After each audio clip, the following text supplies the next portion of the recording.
Fala pessoal, começando mais um TDC Reage. Meu nome é Jonatas Zanovelli. E eu sou o Lucas Cirilo. Estamos aqui novamente para reagir, dessa vez aos últimos episódios de The Pitt. Então este é o episódio final da nossa série de Final. reacts aí do The Pitt. Só nós sabemos o trabalho que deu para conseguir upar esse vídeo no YouTube. Caso vocês não tenham notado, a gente ficou um tempinho fora, né? O que foi esse tempinho fora? A gente não conseguia upar o vídeo porque tinha cenas, etc.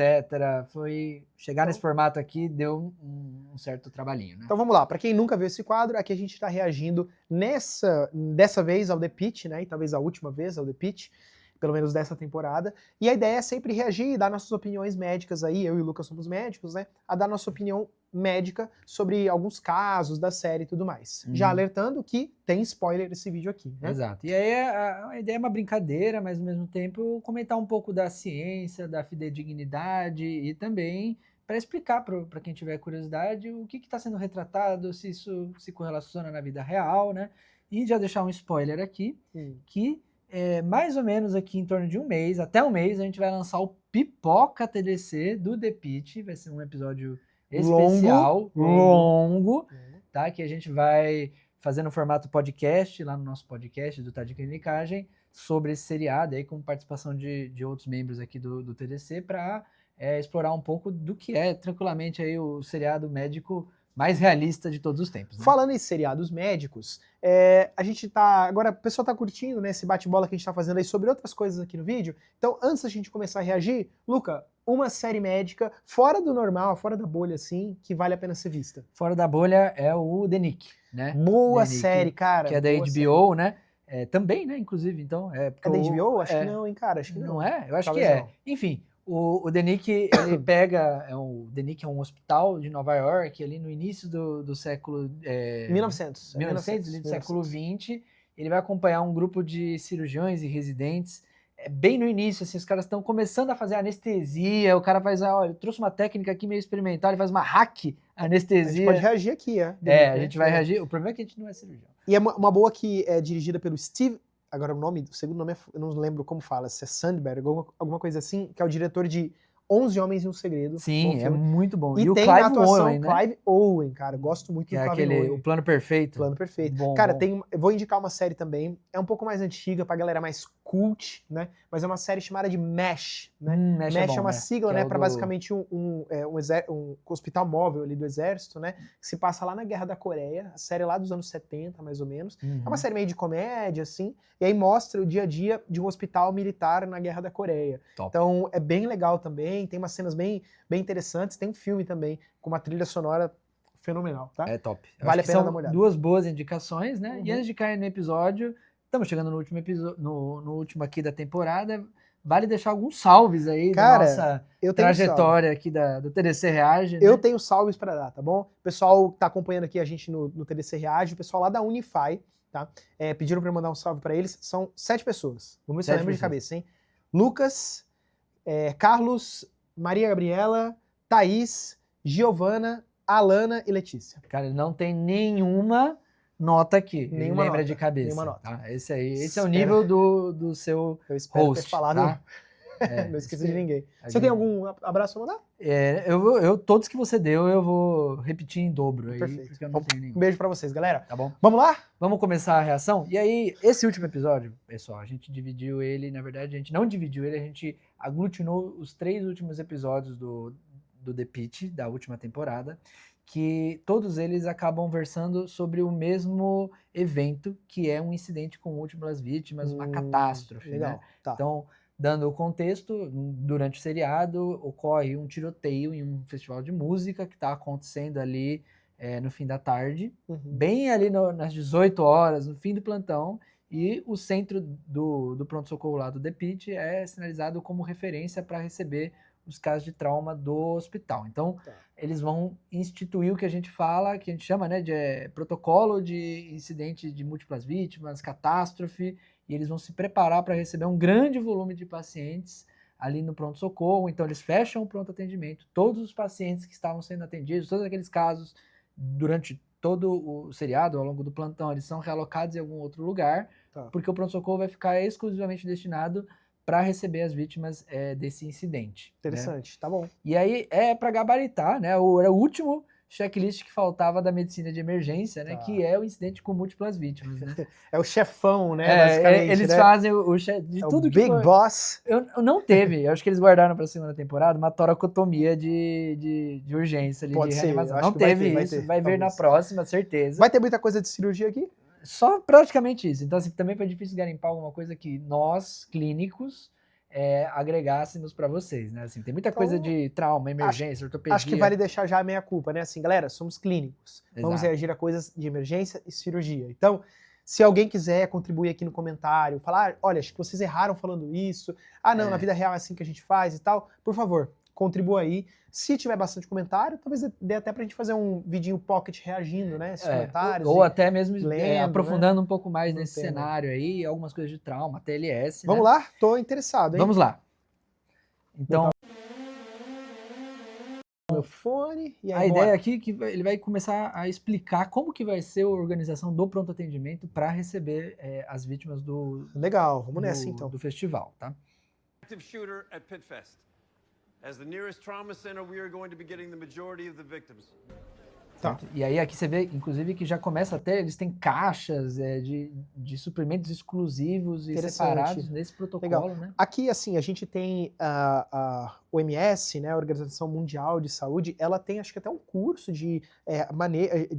ensinando os médicos, profissionais de saúde também, a lidar com esses acidentes de múltiplas vítimas. Tem até um site, a gente pode deixar aqui no link da descrição, né? Um sitezinho aí da OMS com tem várias cartilhas, sabe? Triagem, etc. Que é bem interessante. E aqui no estado de São Paulo, pelo menos a última vez que eu estudei isso, a gente tinha um manual de 2012, talvez. Joguem na tela, por favor, diretor, que sou eu mesmo. Editor, né? De 2012 esse manual, tá? E aí ele fala também um pouquinho de como a gente maneja ali, principalmente em relação à organização, né? A parte mais administrativa, logística, porque é um problema logístico, né? Quando acontece isso, né? Porque acaba lotando muitas vezes um serviço, né? Ou alguns outros serviços, e a gente precisa administrar rápido aquela situação de crise, né? Inclusive, se eu não me engano, ele coloca até em 4 graus diferentes de classe de gravidade, né, desses acidentes de múltiplas vítimas. Desde acidentes que são um pouco mais contidos no local e próximos a um setor, né, de 30 minutos até próximos ao setor, a um hospital, a um centro de atendimento, até acidentes que seria, por exemplo, sei lá, um ônibus que caiu perto do hospital, ou um acidente de 2 veículos grandes, 2 vans, talvez, pode ser, até um nível 4, que seria uma coisa quase uma escala assim, muito grande, tipo um terremoto, né? Tufão, uma catástrofe global, sei lá, um tsunami, tufão, alguma coisa assim que a gente não tem aqui no Brasil. Assim, a gente tem enchente, alagamento, talvez entre essas situações, exato, né? Ou, sei lá, cai um avião, alguma coisa que vai pegar muita gente, né? Aqui talvez seria, não sei, um grau 1, grau 2, não sei, não dá pra gente saber, né? Mas, enfim, vamos lá. E aí? Uma coisa que ele tá fazendo aqui é dividir em zonas, né? Isso, aí ele vai explicar que vão receber e vai começar a organização, e ele vai agora introduzir as localizações, as zonas de atendimento, de acordo com a triagem da gravidade de cada paciente. Então vamos ver, que aí então, ele vai mostrar e a gente vai explicando junto. Comenta junto. Perdão. Aí as caixas, né? Tá. Beleza. Certo. Aí esse aqui é bem legal, né? Então agora é o momento que o paciente chega, a vítima chega e ela Posso é triada, falar uma coisa né? antes da gente falar da triagem do paciente? Que eu não sei se ele vai falar aqui na série ou não, mas assim, quando a gente tem um acidente de múltiplas vítimas, é importante a gente definir também as zonas em que cada um desses grupos de paciente vai ficar, e não só os pacientes, né? Então, vai ter a zona dos pacientes vermelhos, os verdes, os amarelos, mas também, assim, zona da imprensa, porque geralmente são acidentes que demandam, que geram muita mídia, né? Porque são coisas grandes, né? Então tem a zona da imprensa, tem a zona da família, onde as familiares vão poder reconhecer as vítimas, né? Idealmente pelo celular, por foto e tudo mais, mas tem a zona da família, tem a zona dos suprimentos, né? Tem a zona do necrotério. Então, essa organização em zonas é essencial para a gente poder agilizar o tratamento, né? Agilizar as coisas que importam e também evitar confusão, né? Muita gente andando de um lado para o outro. Imagina, né? No mesmo lugar que tá tendo um atendimento de um paciente vermelho muito grave, também ter reconhecimento, repórter família, e um paciente que tem uma escoriação leve, precisa de uma avaliação rápida para ir para casa. Então isso geraria uma conurbação ali no pronto-socorro. Ele fala isso, a gente não colocou aqui, mas ele vai falando, ó, a pediatria ali vai virar o necrotério, aqui vira não sei o quê, lá na fora é a triagem, né? Bacana. E aí ele explica, essa primeira cena aqui, é ele mostrando as classificações de risco. A primeira que ele traz é a classificação vermelha, que seria o paciente mais grave possível fora do óbito. Isso né? aqui é baseado naquele protocolo START de triagem, não é? Isso, Que a gente classifica o paciente em vermelho, amarelo, verde, e aí o preto, né, se eu não me engano. Vai falar isso? Ele vai mostrar um por um, a gente né? comenta, então. Ele já mostrou o vermelho, né, que seria o mais grave possível. Esse é o paciente que ele precisa de atendimento imediatamente. É identificado pelo protocolo da triagem, que a gente vai explicar, que ele tem risco de degringolar a qualquer momento aí para óbito, né? Então, é atenção imediata, esse cara ele é alocado e vai receber um nível de atenção. Tá, certo? eles colocam as pulseiras, né? E aí, curioso, né? Ele coloca o pink, que é um que a gente não costuma incluir, o pink né? no START não tem, né? Assim, claro que as cores variam muito também do protocolo da instituição que eles estão, né? O que importa é a gente saber que cada cor tem um significado e cada cor é um nível de gravidade diferente, né? Então, por exemplo... Então, pelo START, você falou que tem vermelho, amarelo e verde, o né? verde, né? E vamos preto, excluir, a gente chega no preto por último, mas primeiro vamos nesses aí, pink, então. pelo que eu entendi, pelo que ele fala aqui, vai ficar ali no meio entre o amarelo e o vermelho, talvez, né? A ideia é essa, porque né? Então, o vermelho é atenção imediata, né? Aí o amarelo... Isso. Então, a ideia, acho que é mais fácil assim, ó. O verde, que é o primeiro, é assim, paciente consegue caminhar. O paciente entra caminhando, tem uma escoriação leve e tudo mais, ele é triado como ficha verde, vai para o atendimento ali menos prioritário, né? Perfeito. Depois vem o amarelo é aquele que não consegue caminhar, mas ele não tem uma lesão assim ameaçadora à vida nos próximos 12 horas talvez, porque o vermelho, né, que é o que vai diferenciar o amarelo e o vermelho, é o seguinte, o paciente, ele na triagem, né, não tem uma resposta, né, não consegue responder a comando simples, ele, em alguns colocam uma frequência respiratória maior do que 30, né, também, outros colocam grandes queimados, e, não pode esquecer, né, além disso, a ausência de pulso, né, então esses pacientes são classificados ali como vermelho. E aí, pelo que eu entendi da série, o rosa ali que eles colocaram fica algo entre o amarelo, entre o amarelo e o vermelho, que seria assim, ele é um risco da próxima hora de virar um vermelho, né? Então ele vai ganhar uma atenção especial. Tem pegadinha aí no meio, né? Então, por exemplo, o cara anda, mas tá com o braço cortado e sai jorrando sangue, ele não é verde, né? Sim. Então, até eu acho que em algum momento alguém faz uma pergunta, assim, um trick question é legal que você vê eles explicando até, alguém vira o olho e fala assim, se for isso, não é, né? Mas é interessante, né? Inclusive, o protocolo da OMS, na cartilhazinha deles lá, eles têm, inclusive, uma diferença, acho que não tem preto, se eu não me engano, eles dividem entre cinza e verde, que são os mais graves, né? Verde? Perdão, cinza e azul, desculpa. Tá, o azul. Desculpa, cinza e azul. O cinza seria aqueles pacientes que já não tem, já faleceram, né, basicamente, né? Não tem pulso e também não tem assim, perspectiva, né, do que fazer. E o azul são aqueles que a gente meio que palhou, né? Foram os palhados que eles colocam lá. Então depois eu coloco aqui a cartilha na tela também pra gente dar uma olhada. Eu lembro que quando eu fiz na faculdade, porque esse atendimento a gente está falando que eles se organizaram no pronto atendimento que vai receber os casos que foram que chegaram. Mas essa organização e essa estrutura também é feita na cena.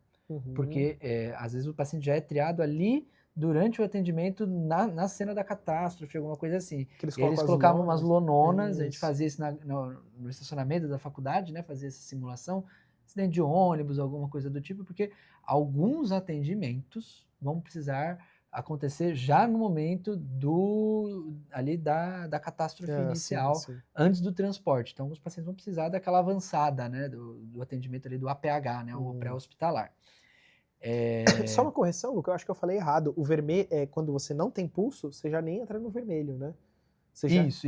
O pulso fraco, alteração no pulso, tempo de enchimento capilar alargado. A ausência de pulso, aí ele já é triado completo. E aí, também é para entender um pouco, né? É totalmente diferente de um cenário num contexto habitual. Uma pessoa chega sem pulso, a gente presta todo o atendimento. Parada cardiorrespiratória. Parada cardiorrespiratória. Agora, num contexto onde eu tenho 300 vítimas simultâneas, aí se eu prestar atendimento de maneira igualitária para todo mundo, eu minimizo as chances de prestar atendimento de maneira melhor atendimento para maior quantidade de pessoas. Então é quase como uma política de redução de danos. É uma situação ruim, ninguém gostaria, mas a sobrecarga da equipe exige adaptar o contexto para maximizar a possibilidade de tratamento para maior número de pessoas. Quantos pacientes podem chegar parados aí? E uma parada, quantas pessoas mobilizam para cuidar, né? Pelo menos umas 4 aí? E o tempo que a gente despende, né? E recursos então, é muito grande, né? Para um atendimento muito crítico, só que vão chegar inúmeros outros também e que às vezes, assim, reverter uma parada cardiorrespiratória tem uma probabilidade menor do que o impedir uma de acontecer. Então, é meio que nesse contexto de política de redução de danos. É muito triste quando a gente precisa fazer isso, mas a gente tem que ter preparado e ter estrutura e organização para prestar esse atendimento adequado. Nessa cena aqui ele vai explicar como que é feita a triagem. Tá? Legal.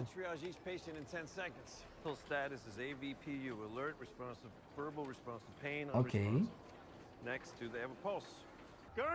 Então, aí aqui você vê que ele suprime aquela ideia da frequência respiratória, né? Que eu acho que é uma coisa importante. No protocolo START, ele tem, né? Respira, né? Se o paciente respira ou tem obstrução de via aérea, o que a gente pode fazer ali de maneira imediata? Tentar desobstruir a via aérea, alguma coisa de manobra de restrição pulmonar. Se continuar sem respirar, ele também é triado como preto, né? Então ele adiciona uma coisa que no protocolo deles ele não está fazendo, né? Ele utiliza um outro método. Ok. E aí eles vão começar agora os atendimentos. As triagens, né? Então vamos lá. Então eu separei a cena que é um exemplo de uma triagem que pode chegar num contexto desse, né? Tá. Então esse paciente aqui, ó. Sir, can you hear me? Black and white peds. Então perfeito, né? O paciente, ele tá desacordado, não responde e com ausência de pulso Quanto tempo durou a triagem? Foi pouco mais de 3 segundos, já foi triado, né? Então pulso e a resposta verbal que ele não teve. Não tinha, ele já foi triado como preto e branco, né? Muito diferente, pesado, novo, né, muito cara? pesado e completamente diferente do que seria um atendimento habitual, né? Porque é outro contexto. Como né? seria no habitual? Sir, pulso. E já começa a massagem, compressão e faz todo o massagem protocolo do né? ACLS, Compressão. aí aqui na verdade é a ATLS, né? ATLS. Massagem beleza. você pode ir numa boa casa de massoterapia, né? Não precisa compressão torácica. um spa day. Hear me. I lost our radial pulse. From a broken leg? Well, what did we miss? I don't know. Heart attack, another injury from the car crash? That's for pulses. It has an EFAST mode. Legal. E aí aqui, como é um cenário de trauma, eu quis trazer também o EFAST, né? E a avaliação beira-leito para além do exame físico. Então aqui a gente está conversando muito de coisas do exame clínico básico, né? Se o paciente responde, como que é o pulso, uma coisa mais tátil ali, né? Mas a gente consegue trazer, mesmo que num cenário de pouco recurso, a tecnologia, principalmente com esses dispositivos portáteis, para auxiliar a gente numa avaliação um pouco mais avançada. E eles trazem aqui o EFAST, né? O que é isso aqui, Jonas? O EFAST, ele é um protocolo, né, que a gente utiliza o ultrassom para fazer isso, geralmente no cenário de trauma, né? E aqui o E é até de estendido, né? Então, qual que é o contexto, né? O que ele faz, né? A gente pega o ultrassom e vai avaliar áreas vitais ali que podem em busca de líquido livre, geralmente. Então, como que são 5 pontos que ele vai olhar, né? O primeiro é a janela subcostal, subxifoide, né? Que a gente vai observar principalmente o pericárdio, né? É legal falar que são os 3 P's: pericárdio, espaço peritoneal e pleura, né? Então, são 3 P's que a gente tem que olhar. O primeiro é o pericárdio, a gente vai ver naquela janela subxifoide ou subcostal, na busca principalmente do quê? De derrame pericárdio, né? Ou sinais de tamponamento cardíaco. Então eu vou deixar uma imagem aqui pra gente ver, sempre como a imagem que a gente espera encontrar. E quem quiser saber também um pouco mais de ultrassom point of care. Tem vídeo, né? Para subxifoide, o professor Amir fez um vídeo excelente só sobre isso, vale muito conferir. Aqui nesse contexto, principalmente pensando em pronto-socorro, pré-hospitalar, mas trauma, né? Principalmente trauma penetrante, tiro, faca, pérfuro cortantes, eventualmente algum contuso também, que levaria a formar sangue nessa região. Num contexto clínico, ali uma rotura, um infarto que depois rompe parede livre de VM, aí, enfim, um derrame, uma pericardite urêmica. Tivemos isso aqui no primeiro episódio. Tão agudo, né? Vamos parar aí. Mas tudo bem. Beleza. Bom, esse é o primeiro, né? Subcostal. A gente vai para o segundo local que a gente precisa olhar, porque ele tem uma ordem, né? Para a gente seguir, né? Então, o segundo local é à direita, aqui na janela hepática, né? Que a gente chama de espaço de Morrison, né? Então, esse espaço de Morrison, a gente vai procurar o quê? líquido. O líquido é visto com uma imagem hipoecoica, ou quando a gente vê aqui na imagem que eu estou colocando para vocês aqui desse lado, todo pretinho, né? E é um pretinho que não deveria estar ali, essa imagem, né? Entre o fígado e o diafragma não deveria ter nada, é um espaço virtual que a gente fala, né? Eles são coladinhos, né? Então quando tem algo separando ali, quer dizer que tem líquido livre na cavidade. E não é para ter líquido livre. Esse líquido pode ser sangue, pode ser conteúdo de alça. Então alguma coisa aconteceu e a gente precisa resolver rápido. Exato. Né? E aí no contexto, né, por exemplo, o paciente chega com instabilidade hemodinâmica e tem esse exame positivo, pronto, já sei que está tendo um sangramento intracavitário, já me deu um norte para onde eu vou procurar, né? Sim. E realmente é uma coisa fácil, né, de treinar. É fácil de treinar, assim, claro, exige um treino, né, mas não é algo impossível de saber. É bem tranquilo de ver. Terceiro espaço que a gente vai olhar, o espleno-renal. Espleno-renal é a loja esplênica aqui, É pleuroespleno. Enfim, é onde é à esquerda, né? Também na mesma ideia de procurar líquido livre. Né? Então, a gente pode ter rotura de alça do intestino, a gente pode ter rotura do baço, rotura do rim, né? Então a gente precisa olhar isso aqui. Esse é o terceiro. Vamos para o quarto espaço, que é ali no espaço pélvico, lá embaixo, também buscando ali líquido, né, no fundo de saco de Douglas, né, gosto desse nome, mas a gente busca o líquido livre ali também. Pode ser rotura da bexiga, né, são coisas que necessitam de uma intervenção cirúrgica mais urgente, mais rápida. E eu falei que são 5, falta um. Qual que é o outro? É o pleural. A gente não avaliou ainda. A gente vai dar uma olhada ali na pleura para ver se tem um derrame pleural, né? Que pode ser um hemotórax, né? Um sangue ali, ou pneumotórax também, né? Então, isso é o EFEST. A gente procurar rapidamente, com o auxílio do ultrassom, coisas, né? Achados que podem gerar uma intervenção cirúrgica aí, ou um procedimento na urgência que muitas vezes vai salvar a vida do paciente. Exato. E aí no contexto dessa paciente foi isso, né? Ela deixa de responder, então ela instabiliza hemodinamicamente, rebaixa o nível de consciência, e eu estou num cenário de limitação. Então, rapidamente eu já faço ali ultrassom para procurar, será que está sangrando por algum lugar que a gente não está vendo, que o exame físico não foi sensível a encontrar? E é engraçado, né? São 2 internos e eles têm a sacada de já fazer o EFEST, né? Aqui, ó. Pausa aí. E aí, ó, vamos voltar aqui, ó. Vamos voltar? Eles vão fazer ultrassom e pausa pronto. Aí. E ele ainda fala, né? Diagnóstico feito, né? Vou colocar uma setinha aqui. Vai dar um zoom aqui, né? O que é isso? Isso ali provavelmente é um líquido ali próximo do fígado, né? Então pode ser uma rotura hepática, uma rotura renal, né? Um trauma renal. Não sei o que vai ser. Acho que ela fala, né? Ela vai falar que é uma laceração hepática, né? Quando o rim, lembra que ele é reto peritoneal, aí você vai ver algo entre o rim e o fígado, né, também. E esse é um sangramento horrível, né, que a gente chama, que é o sangramento reto peritoneal. Aí geralmente é muito, muito, muito grave. Até na questão de abordagem é difícil, né? E tem uma coisa interessante, parece que eles falam que ela teve uma fratura da perna, não sei, talvez. Isso. E então ela deve ter inicialmente ter sido triada como um amarelo, talvez, porque não conseguia andar. Salvo engano, ela estava na rosa. Né? Tá. Ela estava na rosa, tinha ali algum critério que necessitaria de uma observação maior, e aí ela afunda, então agora ela é retriada. Então, no momento, todo paciente, né, ele é triado inicialmente. Se algo acontece, ele muda de estado, ele é retriado e ele muda de nível de atenção, né? E nas duas vias, né? Se o paciente estava ruim, vai melhorando, ele vai também mudando de setor. Daí a importância da reavaliação, né? Exatamente. Tá bom. Tá bom? Diagnóstico feito. Tá bom? Indo agora pro próximo, esse aqui é legal também, tá? Aí aqui, de tudo que acontece nesse...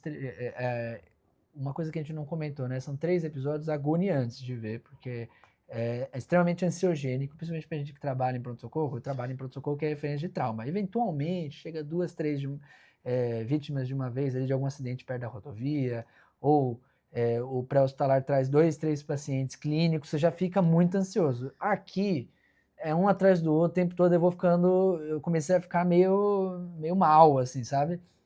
E de tudo isso que acontece em 3 episódios, esse é o único que é 100% clínico. Deixa eu ver, vamos ver. A paciente foi trazida lá do festival e veja só o diagnóstico. No GSW, strong pulse, but tachycardic and diaphoretic, looking for internal hemorrhage. Ele faz o EFEST, né? Opa! Eita! Volta. Olha a carinha dele. Volta um pouquinho. Aí. Achou. Né? Cara, isso aí é o monitor, né, de glicemia, né, constante. Eu conheço pelo nome comercial, não vou falar aqui, mas é aquele monitor de glicemia para paciente diabético. Então, eu pensaria em 2 polos, né? A gente pode ter o polo da hiperglicemia. Cadê? Você que vai editar, então põe onde você quer. Eu polo- quero que você ponha aqui, ó. O polo da hiperglicemia e o polo da Hipoglicemia. hipoglicemia. Ficou né? torto, né? Então- Só do seu lado, não me ponha diabetes aqui. Ah, eu não vou botar nada É. na tela, não. Tem o polo da hiperglicemia, então o paciente pode ter uma cetoacidose diabética, um estado hiperglicêmico hiperosmolar, né? Ou ele pode estar no polo da hipoglicemia. Uhum. Qualquer uma das coisas pode evoluir com rebaixamento de nível de consciência, E né? aqui o importante de seguir quando a gente fala de, principalmente a TLS, né, o ABCDE. Então, o paciente chegou, a gente vai fazer o atendimento, a triagem dele em etapas, né? Então, A é patência da via aérea, o B é respiração, o C é o circulatório.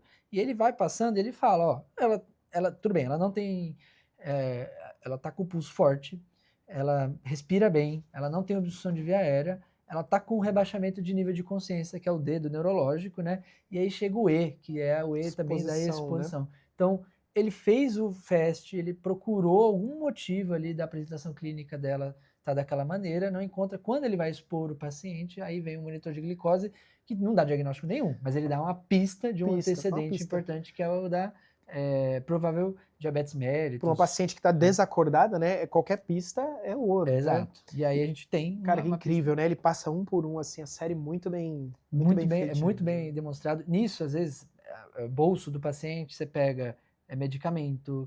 Tatuagem, né? Às vezes a galera tem tatuagem alérgico de algum de pirona, diagnóstico, né? Que já vem. Então, é muito importante a exposição, examinar mesmo o paciente, principalmente quando ele não está falando com você, né?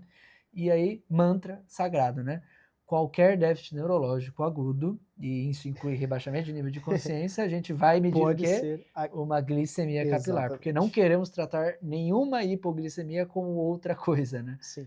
E aí a ideia da hipoglicemia, né? O neurônio é um dos... do cérebro, né? E o neurônio é a célula que mais ávida por glicose no organismo, né? Então, toda vez que o açúcar cai, a gente vai ter 2 tipos de sintomas, né? Os sintomas colinérgicos, né? Fome, irritação, aquela sensação de quero comer, né? E os sintomas adrenérgicos, então taquicardia, sudorese, que ela tinha, certo? E se mesmo assim a gente não corrige a glicemia ingerindo açúcar, evolui para sintomas neuroglicopênicos, que aí é falta de açúcar pro funcionamento do neurônio. A pessoa pode ter crise convulsiva, déficit focal, faz desvio de rima, plegia de membro ou até mesmo rebaixamento do nível de consciência, coma, isso pode lesar neurônio permanentemente, é uma situação muito ruim, tem que ser tratado imediatamente e impedir que isso chegue, né, nessa condição.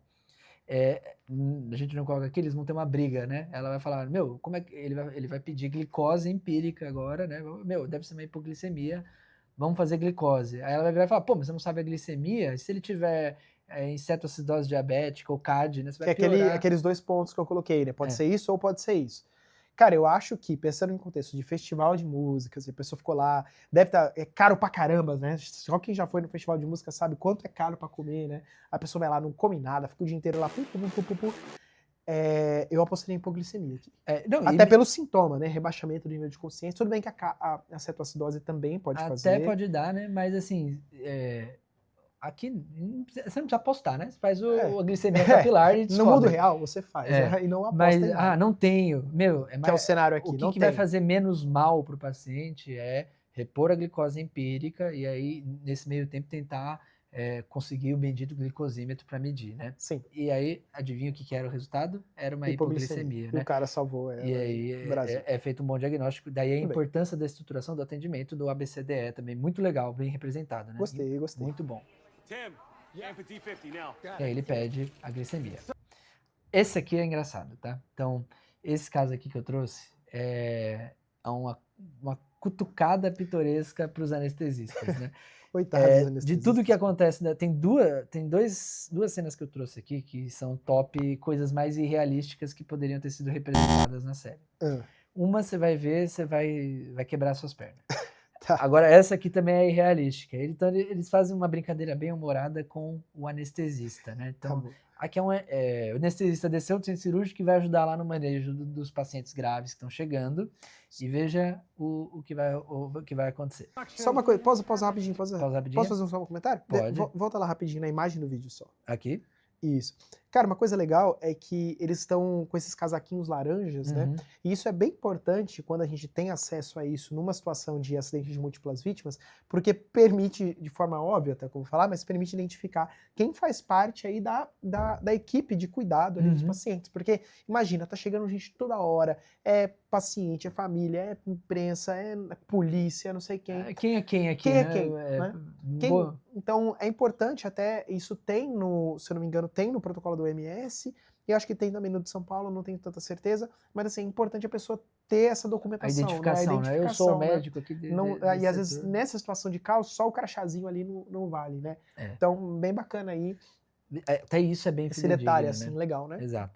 E aí, ele agora note a cena. Secretions, I can't see shit.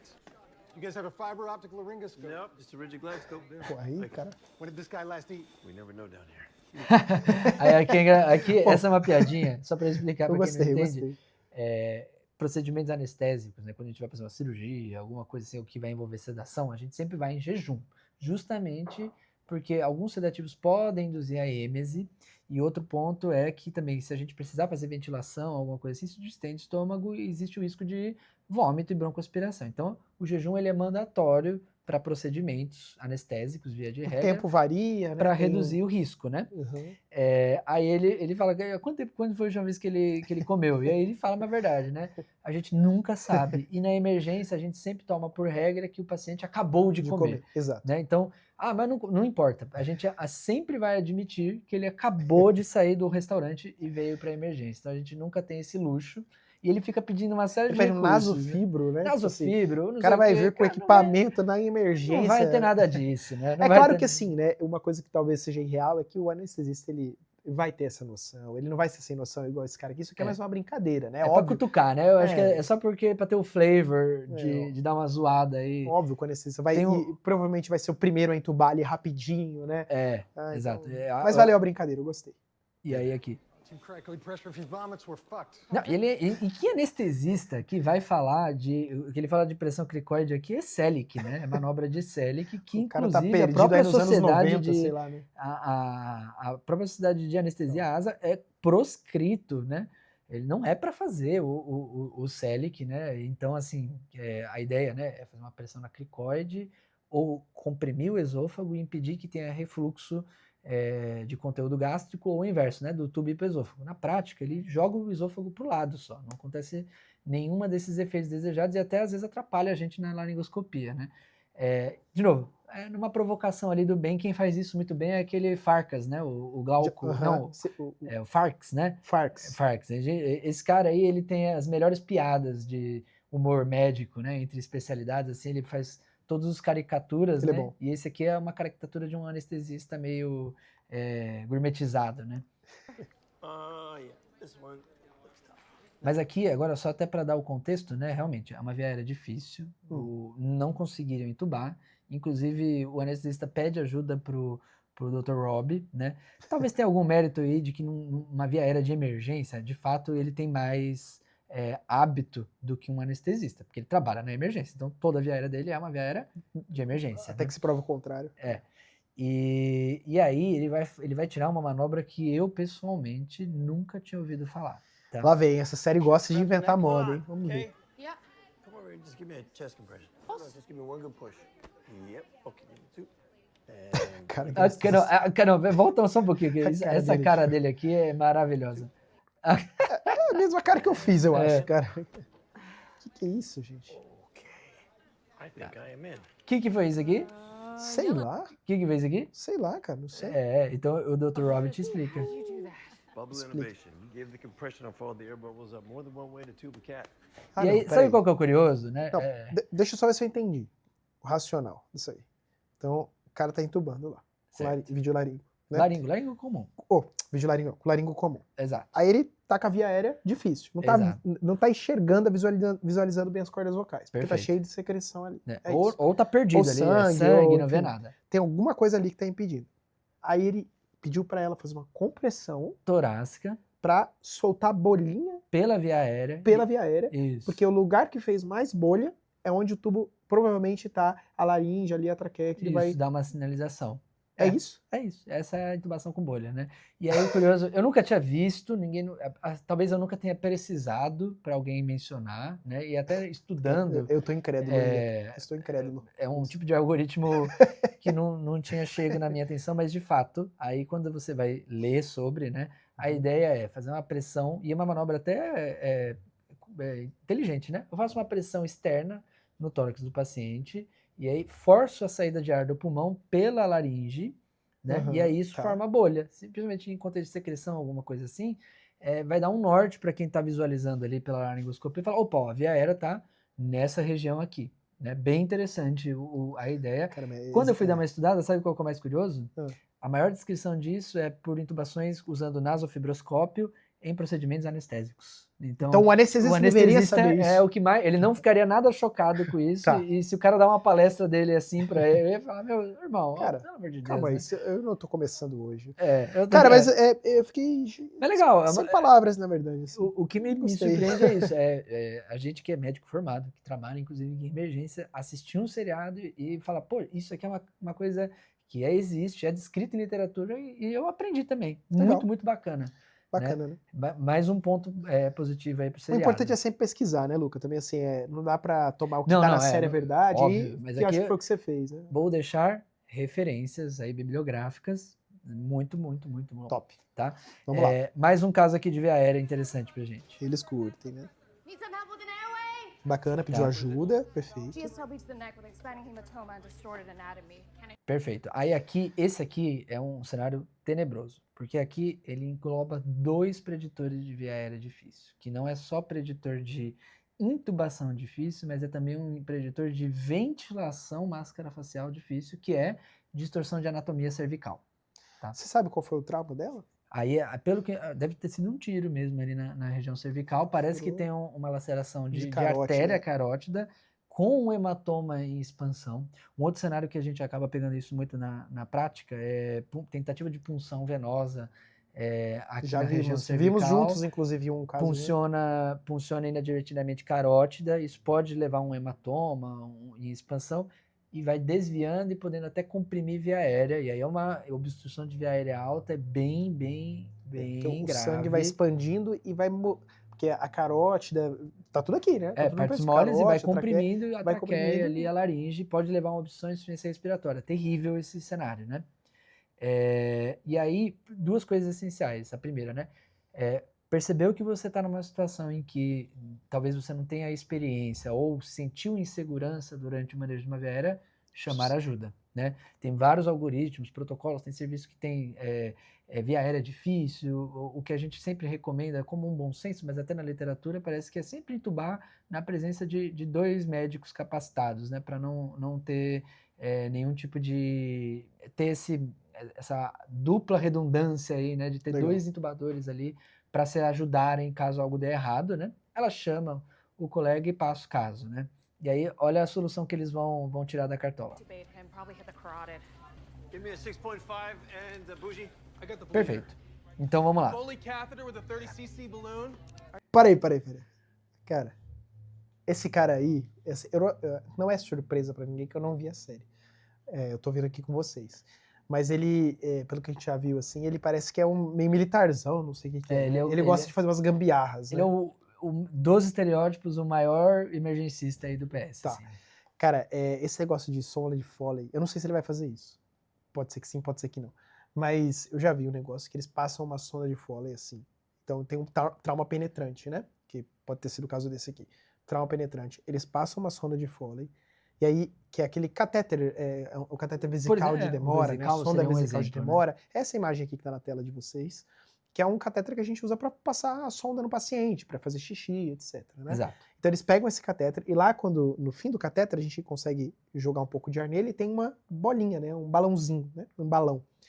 E aí eles pegam esse catéter, em vez de passar onde deveria passar, eles passam aqui no local do trauma, penetrante, pelo buraco que forma, né? Pelo orifício que forma. Eles passam o catéter ali, insuflam esse balão e usam o balão para comprimir a carótida lá dentro. Isso, faz a compressão ali da parte mole. É uma loucura. Inclusive eu vi um artigo que ele tem uma imagem, assim, eu vou botar aqui na tela se eu conseguir.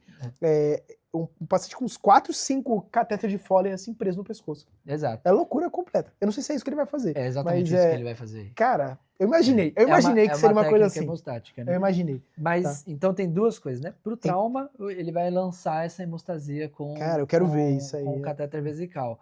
Mas pra via aérea, o que o Robbie vai fazer?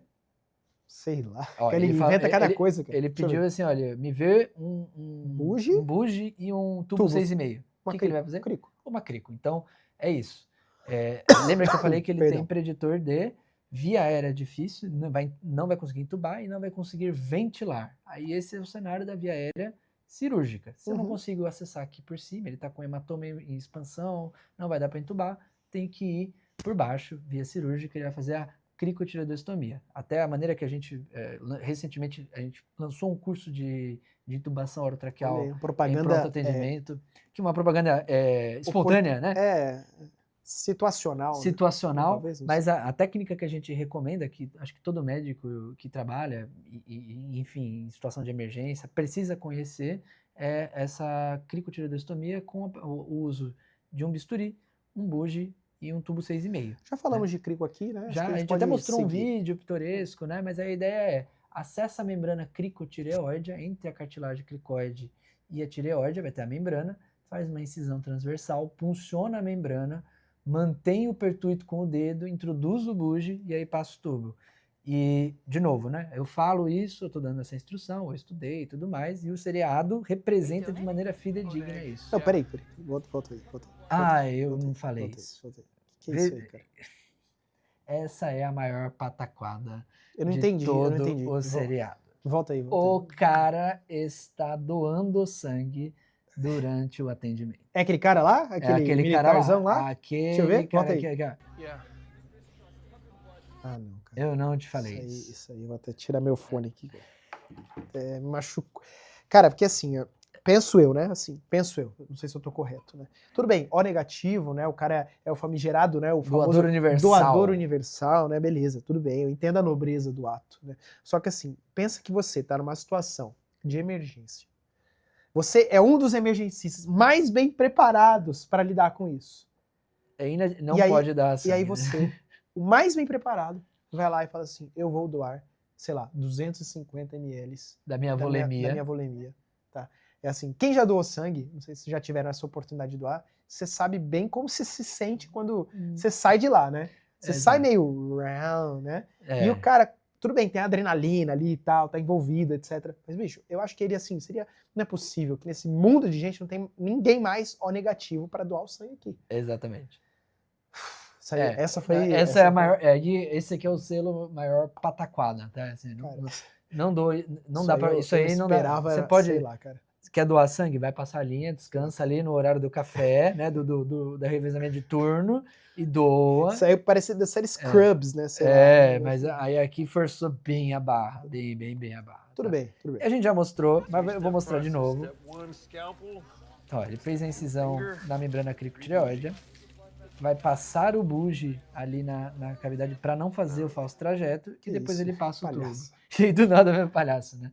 Então, ele faz uma crico perfeitamente executada. Só para contextualizar, né, para ninguém reclamar depois, assim, a gente tá passando trechos curtos, tá, galera? Foi a solução encontrada. Foi a solução que a gente encontrou para não assim, para conseguir fazer isso aqui, né? Neste exato momento, não sabemos se essa solução funcionou, tá? Você só vai ter funcionado se você estiver vendo ela. Porque a ideia é que o nosso primeiro corte tinha 12 minutos só de vídeo da série. E aí, obviamente, não deu certo. Não deu certo. Então, desculpas mais uma vez.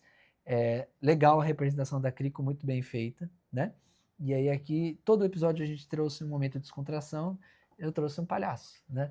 Cara, eu não gosto de palhaço, assim. Não é que eu não gosto, eu respeito a profissão, mas eu tenho medo de palhaço. Pô, ele é muito legal. Eu tenho medo de palhaço. You put in an IL? Yeah. Don't worry, sir. There will be no more pain. Whitaker, team huddle. Cara, muito legal aqui, né? O que acontece? Eles até comentam isso, né? O acesso intraósseo, e ele fez um intraósseo no palhaço. Agora que eu entendi, ele fez um intraósseo no palhaço. Ele fez um intraósseo no paciente, né? Cara, quem faz o palhaço rir, né? Essa é a grande pergunta. Depois vocês coloquem aí no Google a história do palhaço Pagliatti, né? E vocês vão entender muito bem como que é o drama da vida do palhaço, né? Você assistiu o filme O Palhaço, com o Selton Mello? Putz, assisti. Muito bom filme. Gosto muito do Selton Mello.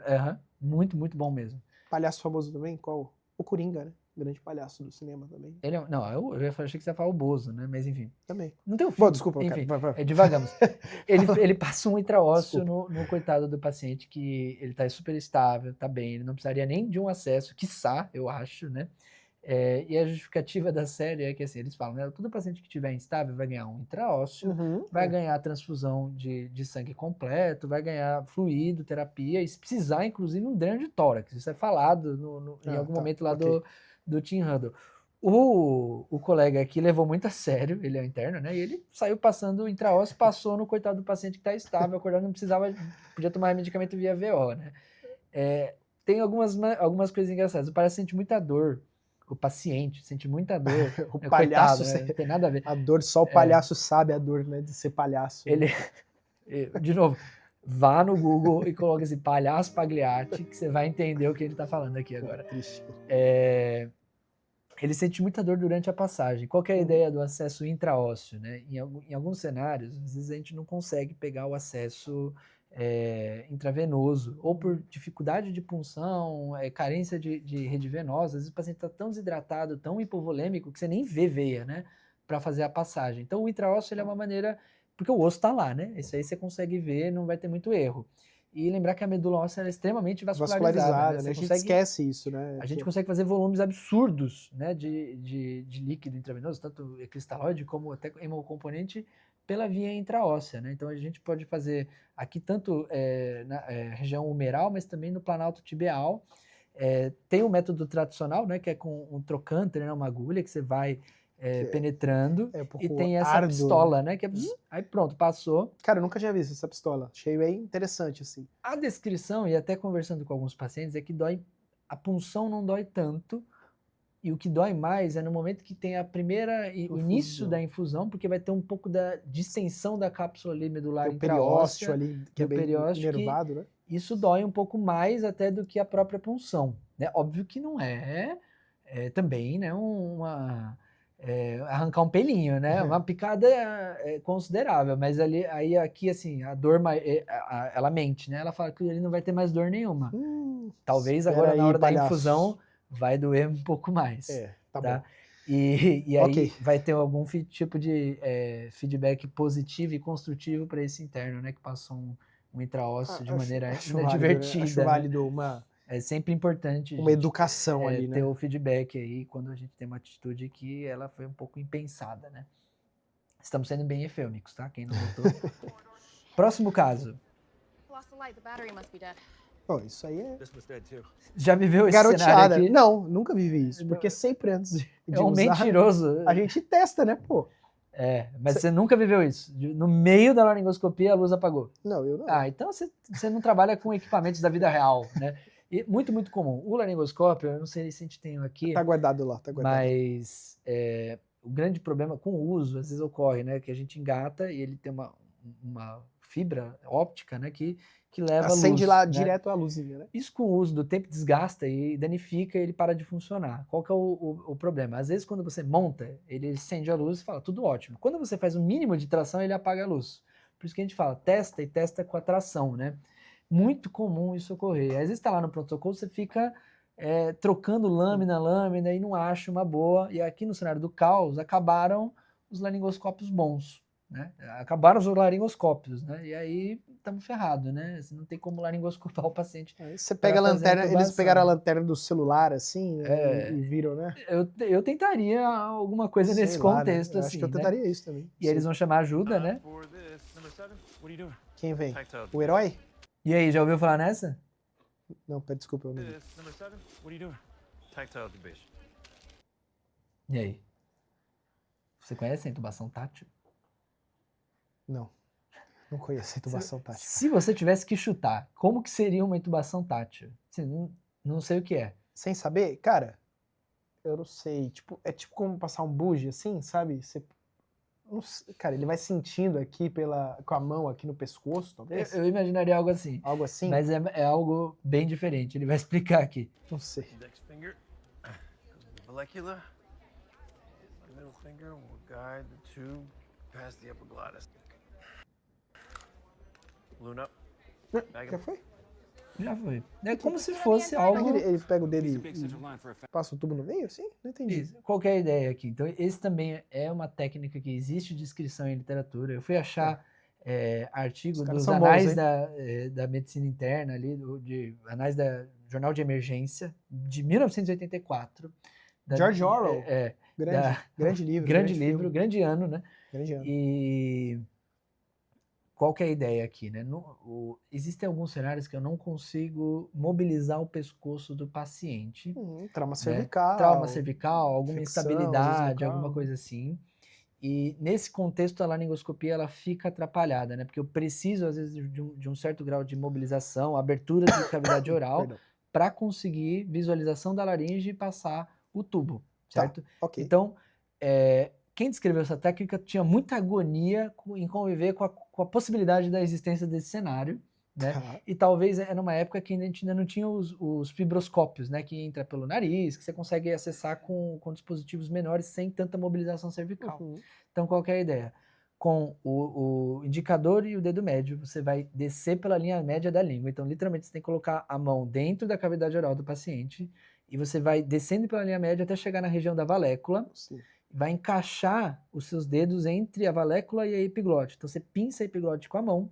E aí, aqui você entende mais ou menos qual que é o trajeto que está acontecendo na via aérea do paciente. Então, o que eu tenho? Se eu tenho a epiglote entre os meus dedos, eu tenho que passar o tubo por cima e aí, às cegas... Enquanto eu estou pinçando a epiglote. Eu tenho o referencial anatômico de onde ela está, e aí eu tenho que passar o tubo, aí eu pré-moldo ele com o guia, por cima da epiglote para entrar na via aérea. É uma intubação às cegas, vai precisar de uma confirmação com o capnógrafo, vai precisar fazer aquela curva de capnografia bonita. Essa aqui é uma técnica de desespero, por isso que a gente não aprende de maneira corriqueira. Até hoje em dia, né, no contexto de mobilização cervical, a gente tem alternativas muito mais seguras, muito mais eficazes, com melhor resultado, né? Tem vídeo laringo, que às vezes não vai precisar de tanta manipulação, e eu iria até para uma via aérea cirúrgica, porque eu não confiaria tanto numa intubação às cegas, mas é uma alternativa e é feita e dá tudo certo, cara, né? Tô sem palavras, cara. Mas existe descrição na literatura e eles fizeram, né? E mais um aqui existe. Coisas que eles estão... Que ano? Só me lembra o ano? 84. Há quantos anos atrás? Já estamos aí, já 40, mais de 40 anos. Quase 50 anos. Tá bom. Caramba.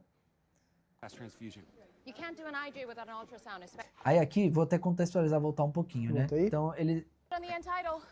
He needs a big central line for a fast transfusion.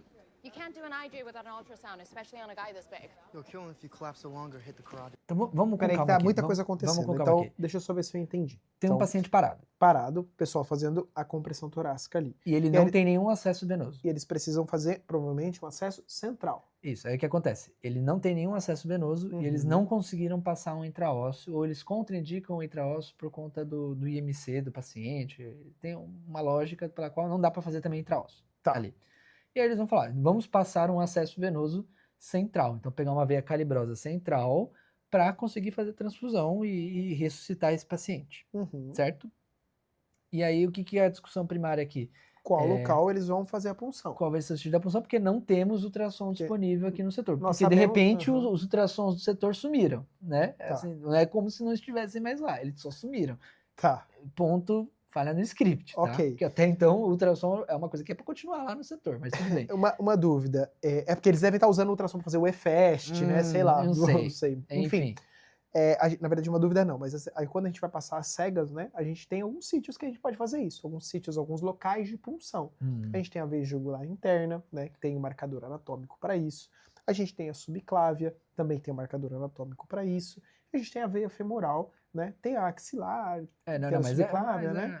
Mas, enfim, são esses 3 grandes vasos aí que a gente pode fazer essa punção. Eu, Jonatas, acho mais fácil a femoral, quando é as cegas. Subclávia talvez, mas a femoral é a que eu mais gosto de fazer. E você?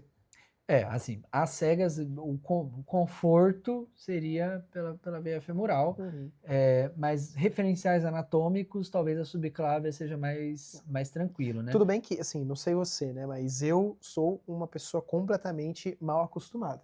Eu sou, assim, eu para fazer um procedimento, acesso venoso central, eu, Jonatas, hoje, só faço com ultrassom. Graças a Deus, porque menores taxas de complicação, mais segurança ao paciente, e na verdade essa é a ideia, né? Na era pré-ultrassom foram descritos, né, e a gente usa até hoje, né, referenciais anatômicos para punções de vasos centrais, certo? Ele argumenta aqui que não dá para fazer uma punção venosa central pela via jugular interna, pelo risco da segurança, né? É questionável, talvez num paciente que tenha um diâmetro cervical muito expressivo, que eu não tenha nenhum referencial anatômico esternocleidomastoideu e tudo mais, eu até concorde que aí não dê. Mas o risco de pneumotórax não é maior na subclávia, né? Pneumotórax, para quem não sabe, é quando você entra ar ali na pleura, né? Que é aquela camadinha que fica cobrindo o pulmão e não deveria entrar ali, né? O risco de pneumotórax não é maior no acesso subclávio, né? Na passagem do subclávio? Mas ao mesmo tempo, a argumentação aqui eu não tenho referencial anatômico da jugular, então o risco de eu puncionar a carótida, de fazer alguma outra complicação de punção vai ser maior até, certo? Tá. Então, beleza. O porquê que ele não é considerado a veia jugular, a veia femoral, eu não sei. Porque assim, mas até eles onde eu optam vi, pela subclávia. Ele tá no intraparado, né? Então, imagino eu, porque quando a gente tá no intraparada, tem alguém ali fazendo as compressões e você tá aumentando aqui a pressão intratorácica. Você tá aumentando, na minha cabeça, né? O risco de você fazer um pneumotórax, né? Talvez seja maior. Então, teoricamente, ele teria que parar as compressões. Se fosse que também é ruim, né? Que também é ruim, não deveria ser feito, né? Se você for fazer um acesso pela femoral, necessariamente você precisaria parar as compressões? Ou daria para chamar alguém, vai fazer no femoral enquanto a gente faz a compressão? Possível, né? pode ser algum tipo de interrupção, até pode precisar em algum momento. Em algum momento ali, por maneira breve, mas até na questão logística, né, do atendimento, que é muito centrado aqui na região de tórax e via aérea superior, você ficar fazendo o procedimento na região femoral talvez seja logisticamente vantajoso, né? Mas enfim, ele tem segurança e aí olha o que ele vai indicar. I'm not doing an IJ.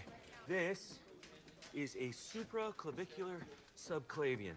You have to go in blind. This is the only safe way to access the giant vein. Tá, a única correção que eu faria não é a única maneira segura, né? Talvez até o acesso supraclavicular para pegar a veia subclávia também é uma técnica que enfim, não é tão usual, né? Não é o que geralmente a gente aprende, né, como referencial anatômico tradicional, né? Geralmente a gente faz subclavicular, abaixo, né? A gente faz a infraclavicular, infraclavicular para veia subclávia, né? E ele vai falar o procedimento, mas eu trouxe esse corte porque vai ter um temperinho especial. Tá. Que ele vai pegar. Puxou o sangue venoso, né? Ok, resume compressions. Então pararam as compressões. E aí? Aí, meu amigo, o cara aprendeu no podcast. Dá para aprender procedimento prático em podcast? Cara, aparentemente sim. Pois o cara é bom, Provavelmente ele deve ter ouvido falar no MRAP, né? E depois foi ler em algum outro lugar, ver um vídeo, né?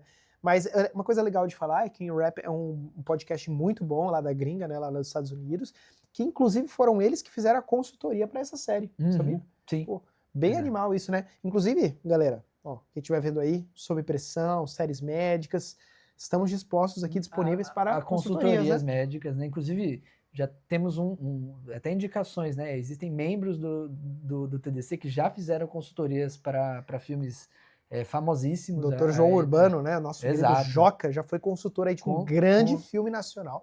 Não vou revelar qual, até porque eu não lembro. Existe inclusive a crítica que falaram assim, nada a ver com o quadro clínico do paciente. Né? Então a gente vai deixar aqui. Qual que é o nome do filme?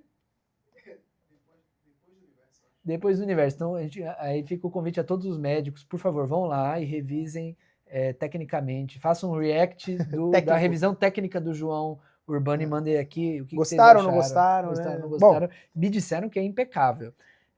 Principalmente a parte do que diz respeito à medicina, né? Que é a especialidade dele, né? E aí é o seguinte, muito legal que eles representaram até podcast, né? Então mostra também uma sincronia com a maneira como a gente vem aprendendo medicina hoje em dia. É o nosso trabalho aqui, né? A gente afinal, nós somos inicialmente um podcast, né? Exatamente. Então, assim, maneiras outras que a educação médica vem adquirindo, e não só a educação em saúde, né? O acesso à informação, ele está muito mais facilitado hoje em dia. Então, antigamente a gente ia pegar algum desses livritos aqui pequenos, né? Ia ter que estudar na unha tudo isso, né?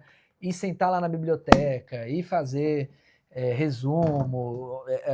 A praticidade que a gente tem hoje de ouvindo no carro, aprender conteúdo, mídia digital, conteúdos não como tem mais esse desculpa aqui, para a né? gente não estar atualizado, né? Exatamente. Não se atualizar. Né? Hoje está muito mais fácil. Não uma crítica ao livro, né? Eu adoro ler, tenho vários livros em casa médicos e tem um momento, né? Tem você também tem que sentar e descobrir o cerne do problema. Mas né? assim, a ideia, o ponto hoje é muito mais fácil para você tirar uma dúvida, para você conseguir esclarecer algo, para você se atualizar, para você tomar uma conduta correta, né? Então, enfim, nos alongamos aí. E o resumo, né? Esse é o último caso aí do nosso vídeo, é também trazer a importância de ter a curadoria de conteúdos de acesso à informação confiável. Né? De gente que faz conteúdo de qualidade. Tem uma lista infinidade na internet de blogs, sites, podcasts, enfim, que fazem conteúdos de excelência, atualizados, que traduzem, às vezes, uma coisa que está no livro, que está no artigo, para